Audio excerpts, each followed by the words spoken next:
Terima kasih Anda masih bersama kami. Saudara Mensesnek Prasetyo Hadi mengatakan pemerintah sudah mulai mendata rumah-rumah warga yang rusak akibat banjir dan longsor di Sumatera.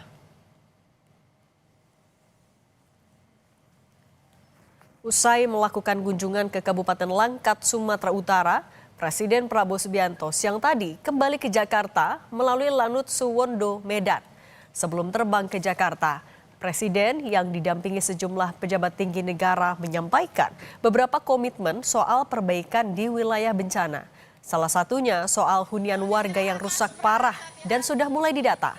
Mensesnek Prasetyo Hadi bilang, dari pendataan itu, warga yang tak dimungkinkan kembali menetap di tempat tinggal yang lama akan direlokasi ke titik hunian baru yang tengah disiapkan pemerintah.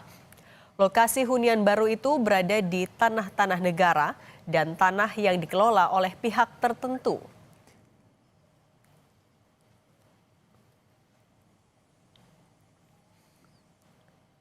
Mulai dipikirkan untuk melakukan rehabilitasi dan rekonstruksi, termasuk menghitung berapa rumah yang terdampak, baik yang skala berat, menengah maupun skala ringan.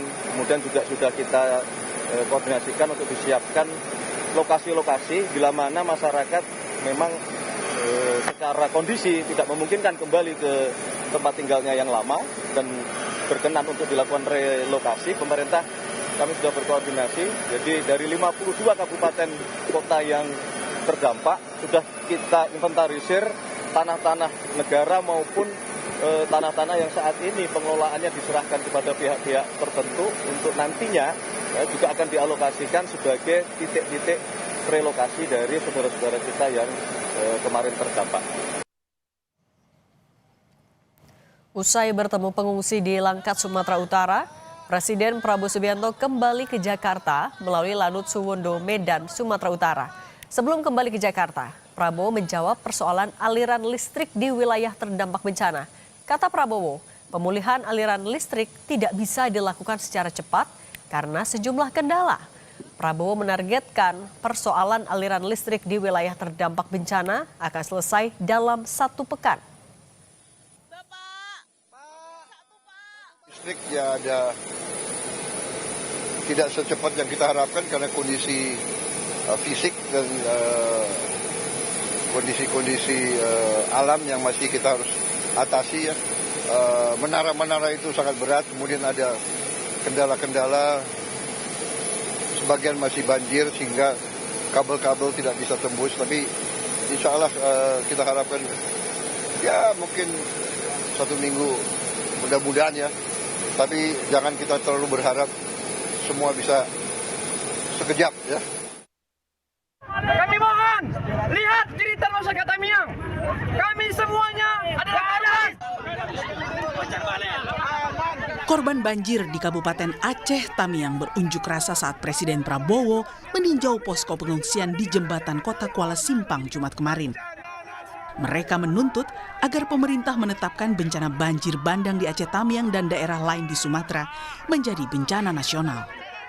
Warga juga memprotes pernyataan Menteri SDM Bahlil Lahadalia yang menyatakan listrik di Aceh telah pulih 93%. Mereka menganggap Menteri Bahlil telah berbohong karena kenyataannya listrik di Aceh Tamiang dan kawasan lainnya masih padam.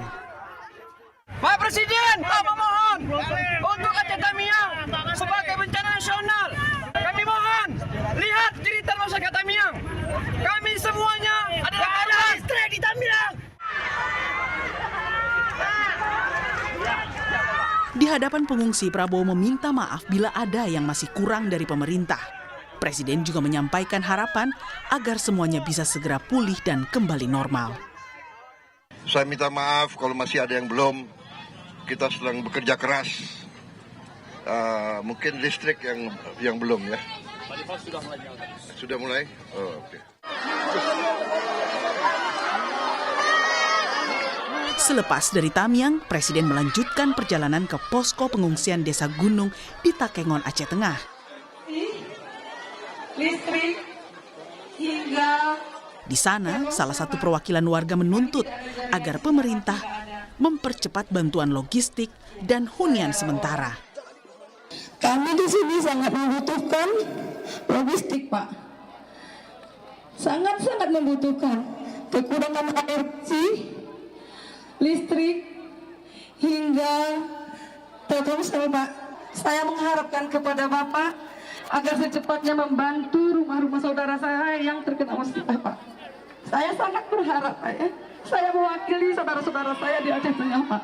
Tentunya ini adalah musibah dan tentunya kami manusia, kami tidak punya tongkat yang besar bisa segera. Ada nanti hunian sementara, kemudian hunian tetap yang kita sudah siapkan, sudah kita rencanakan, sudah kita alokasi anggarannya, ya, tapi butuh waktu. Desakan permintaan korban bencana di 3 wilayah disebabkan rasa putus asa menghadapi kondisi yang serba sulit. Hingga krisis kelaparan pun mulai melanda. Warga harus jalan kaki berpuluh kilometer untuk bisa membeli sembako dan BBM.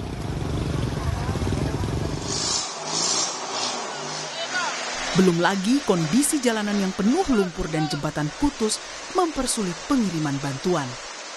Hingga hamparan kayu gelondongan yang menutupi seluruh badan jalan hingga rumah-rumah warga yang entah kapan selesai dibersihkan. Tim Liputan Kompas TV.